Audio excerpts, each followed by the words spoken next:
Hi to all. आज हम करेंगे क्लास 9th के exercise 7.1 question number 1। Question number 1 में क्या कह रहा है, एनसीईआरटी के सारे क्वेश्चंस होंगे। क्वेश्चन नंबर 1 क्या कह रहा है, in quadrilateral A B C D या ए सी बी डी कुछ भी, ए सी इक्वल ए डी, मतलब ये लाइन ए सी इक्वल इस लाइन के इक्वल है, ए सी वाली लाइन इस वाली ए डी के इक्वल है, और ए बी जो ए बी है वो बाइसेक्ट कर रही है एंगल ए को। एंगल ए को मतलब ये लाइन अगर बाइसेक्ट कर रही है इस पूरे एंगल को, तो मतलब हाफ हाफ पार्ट में डिवाइड कर रही है, तो ये एंगल इक्वल है। तो क्या शो करना है, कॉन्ग्रुएंस प्रूव करना है। ए बी सी और ए बी डी इन दोनों ट्रायंगल को कॉन्ग्रुएंट प्रूव करना है।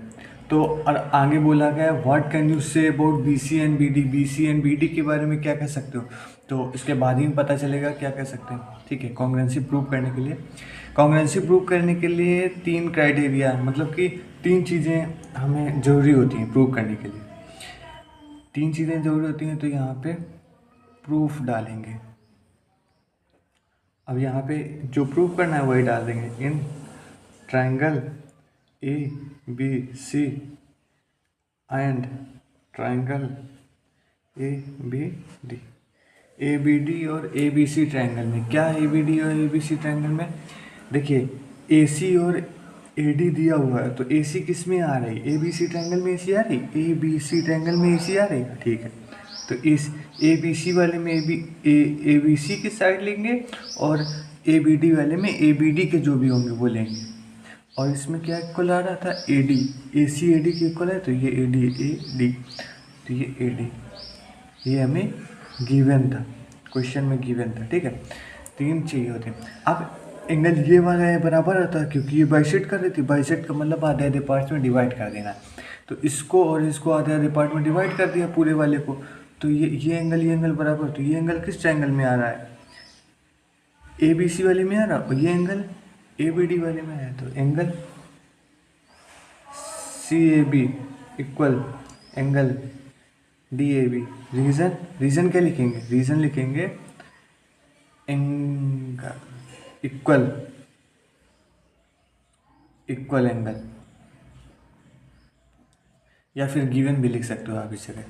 ठीक है, इसके बाद क्या करें, 2 क्राइटेरिया मिल गए। अब ये वाली साइड कॉमन आ रही दोनों में, ए बी वाली साइड दोनों में कॉमन आ रही, ए बी मतलब दोनों कॉमन मिले, तो 3 चीज़ें मिलनी चाहिए। तो A B equal A B, इसका क्या लिखेंगे, ये कॉमन है। बस यही क्राइटेरिया करके हमें प्रूव करना है। ठीक है, कॉमन हो गई। अब कॉमन हो गई तो अब 3 मिल गए, ये साइड, ये एंगल, ये साइड, तो साइड एंगल साइड क्राइटेरिया है, तो triangle A B C congruent हो गया। कॉन्ग्रुएंट का सिंबल इक्वल लगा, उसके ऊपर ये एस को ऐसे लिटा दो, ट्रायंगल ए बी डी। और क्राइटेरिया कौन सा लिखेंगे, यहाँ पे लिखेंगे side angle side criteria, side angle side criteria से ये कॉन्ग्रुएंट प्रूव हो गया। अब क्या बोला गया था, what can you say about B C and B D. अब B C and B D के बारे में क्या कहोगे, बी सी इस ट्रायंगल में साइड है, और बी डी इस ट्रायंगल की साइड है, इस वाले ट्रायंगल की साइड है, बी डी इस वाले ट्रायंगल की साइड है, बी सी, तो क्या कहेंगे, इसमें बी सी आ रही। तो हमेशा जब कॉन्ग्रुएंट 2 ट्रायंगल्स कॉन्ग्रुएंट हो जाते हैं, उसके सारे एंगल और सारे साइड्स एक दूसरे के करस्पॉन्डिंग हो जाते हैं। मतलब कि बी सी अगर इसमें इक्वल है, तो इसमें क्या इक्वल है, बी सी लास्ट के 2 बी डी।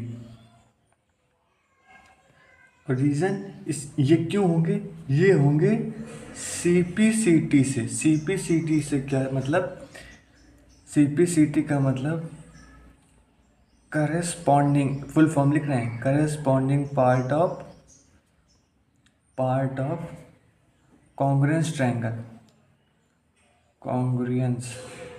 ट्रायंगल। कहीं भी सी पी सी टी मिल जाए तो हर करस्पॉन्डिंग पार्ट इक्वल होते हैं, तो एक करस्पॉन्डिंग पार्ट इक्वल होगा। ये हमारा क्वेश्चन नंबर 1 प्रूव हो गया। That's all.